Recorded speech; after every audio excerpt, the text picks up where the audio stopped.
ইরানে যুক্তরাষ্ট্র ও ইসরায়েলের সামরিক তৎপরতা দিন দিন আরও বাড়ছে। এর জবাবে পাল্টা প্রতিক্রিয়াও দেখাচ্ছে ইরান। ফলে মধ্যপ্রাচ্য জুড়ে যুদ্ধের উত্তেজনা ক্রমেই তীব্র হয়ে উঠছে। এই বাড়তে থাকা সংঘাতের প্রভাব এখন আর শুধু মধ্যপ্রাচ্যের মধ্যেই সীমাবদ্ধ নেই, বরং তা ছড়িয়ে পড়েছে গোটা বিশ্বের রাজনৈতিক ও কূটনৈতিক অঙ্গনে। ফলে বিশ্বজুড়ে তৈরি হয়েছে নতুন উদ্বেগ ও অনিশ্চয়তা।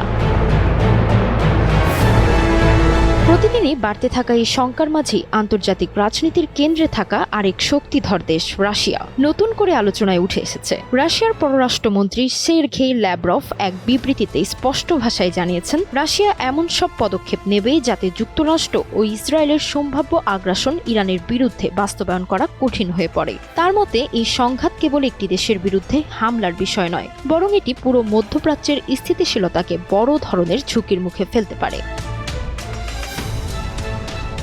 তবে এই বক্তব্যের মধ্যেই নতুন আরেকটি গুরুত্বপূর্ণ খবর উঠে এসেছে আন্তর্জাতিক গণমাধ্যমগুলোতে। উত্তেজনাপূর্ণ এই পরিস্থিতির মাঝে রাশিয়ার প্রেসিডেন্ট ভ্লাদিমির পুতিন টেলিফোনে কথা বলেছেন ইরানের প্রেসিডেন্ট মাসুদ পেজেশকিয়ানের সঙ্গে।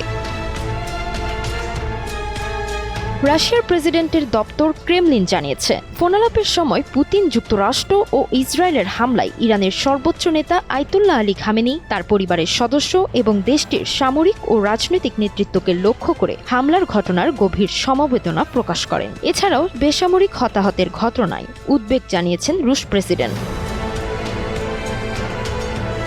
এ সময় পুতিন জোর দিয়ে বলেছেন, এই সংঘাতের সমাধান যুদ্ধের মাধ্যমে নয়, বরং দ্রুত রাজনৈতিক ও কূটনৈতিক আলোচনায় ফিরে যাওয়া এখন সবচেয়ে জরুরি। তিনি আরও জানান, পরিস্থিতি নিয়ে উপসাগরীয় অঞ্চলের বিভিন্ন দেশের নেতাদের সঙ্গেও নিয়মিত যোগাযোগ রাখছেন তিনি।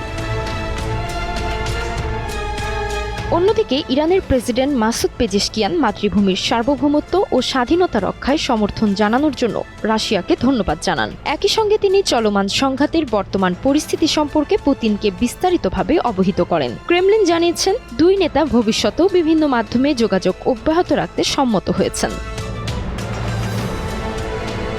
এখন প্রশ্ন, মধ্যপ্রাচ্যের এই উত্তেজনা কি বড় কোনো যুদ্ধে রূপ নিতে যাচ্ছে, নাকি শেষ পর্যন্ত কূটনৈতিক উদ্যোগেই থামবে এই সংঘাত? রাশিয়ার এই কূটনৈতিক তৎপরতা কি সত্যিই থামাতে পারবে যুদ্ধ, নাকি সামনে আসছে আরও বড় সংঘাত?